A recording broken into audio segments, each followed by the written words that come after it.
I was hiking alone in the Appalachian woods, following a trail that locals said was easy.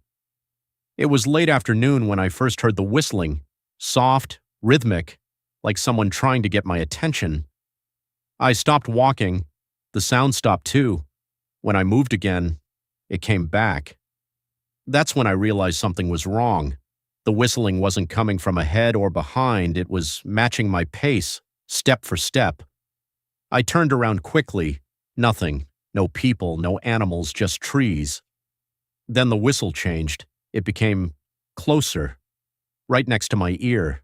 I ran. I didn't stop until I reached my car.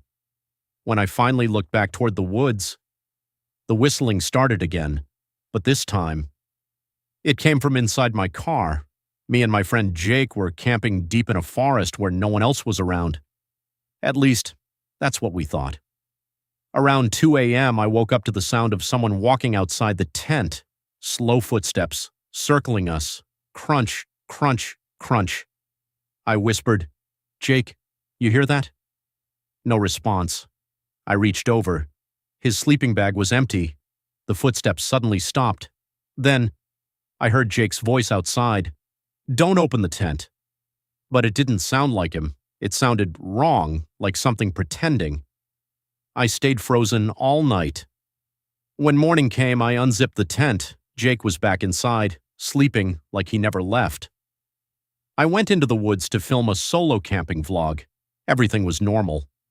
I set up cameras around my campsite for night shots. Next morning, I reviewed the footage. At first, nothing unusual.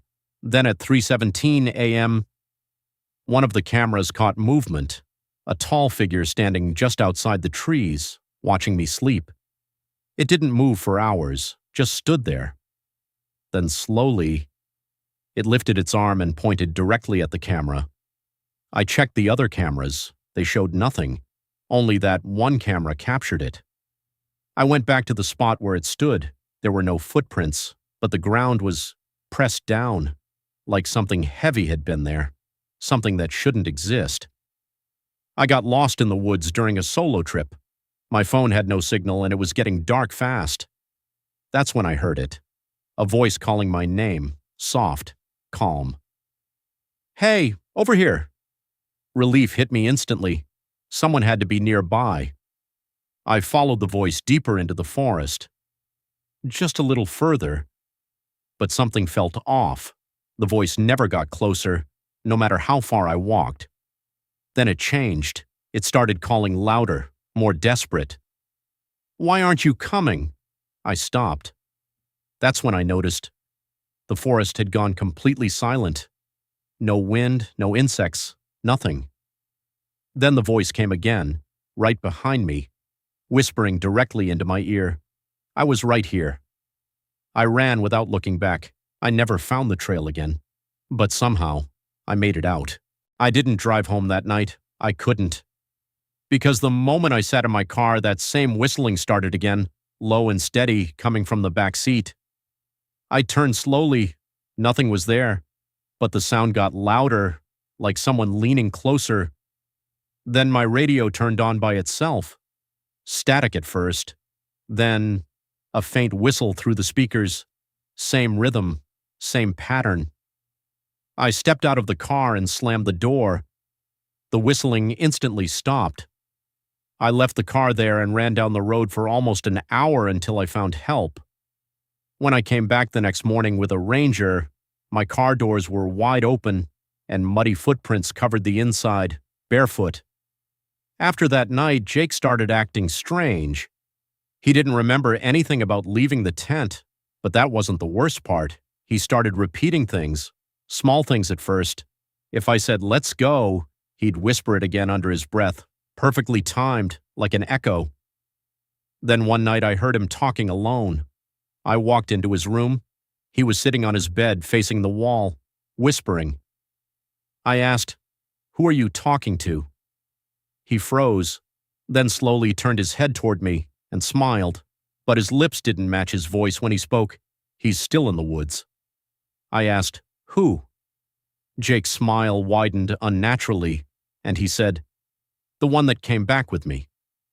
I tried to forget the footage, but curiosity got the better of me. So I went back. Same forest, same spot. This time I brought more cameras. That night I didn't sleep. I stayed awake watching the trees. At exactly 3:17 a.m., I saw it, standing between the trees again. Same tall figure, but closer this time, much closer. I grabbed my flashlight and pointed it straight at it. For a split second, I saw its face. It wasn't clear, but it looked like it was trying to be human, like something unfinished. Then suddenly all my cameras shut off at once, complete darkness, and in that silence, I heard footsteps coming toward me. I thought I escaped that voice. I was wrong.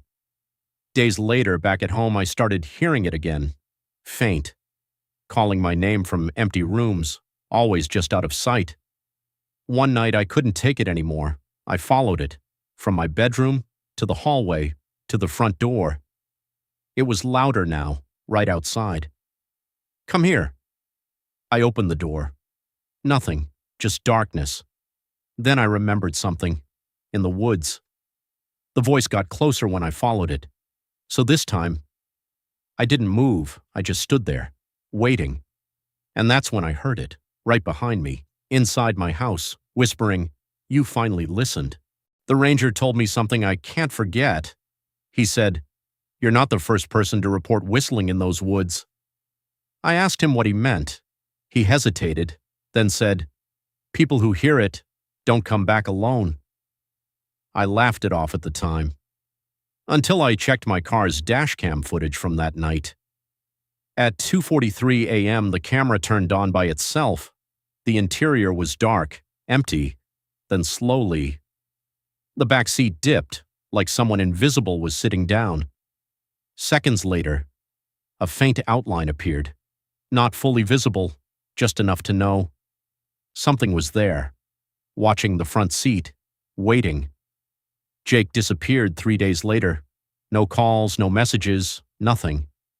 Then I got a voice note from him, sent at exactly 3:17 a.m. All it said was, "I remember now." My hands were shaking as I played the rest. We weren't alone in the tent that night. I just pretended to sleep. There was heavy breathing in the background. Then he whispered. It was standing right outside, but it wasn't trying to get in. A pause, like he was trying not to cry. "It was waiting for you." The audio glitched. Then his voice changed slightly. Calmer, almost relieved. "I think it got tired of waiting." The message ended. Jake was never found. I reviewed the second night's footage again, frame by frame. At 3:17 a.m., everything shuts off. But right before that, one camera caught something new, not the figure, me, standing at the edge of the trees, facing the darkness. But I don't remember leaving my campsite. I don't remember standing there. Then the version of me in the footage slowly raised its arm and pointed directly at the camera, the same way the figure did. I stopped going outside, stopped answering calls, stopped sleeping. Because every time I closed my eyes, I heard it, that voice, closer than ever, not calling me anymore, talking to me, learning me. Then last night, everything made sense. I was sitting in my room when my phone lit up. No number, just an incoming call. I answered. Silence. Then, my own voice spoke back to me. Perfect, exact. "You were never being followed." My heart dropped. The voice continued. "You were being replaced." The call ended, and in that moment, I realized something I wish I hadn't. All those times I heard it behind me, all those times I felt watched, all those moments I thought I escaped, I didn't, because right now, I'm sitting in my room, writing this. But I can also hear movement, somewhere else in the house, walking, slowly, learning how to sound exactly like me. And the worst part? It already knows how this story ends, because I can hear it, typing, at the same time as me. If you're hearing this, if you're reading this right now, then it worked. Because the last thing Jake said in that voice note wasn't for me, it was for you. The audio didn't end where I thought it did. There was one final whisper. So quiet. I missed it the first time, but when I enhanced it, I heard it clearly. It doesn't stay in the woods.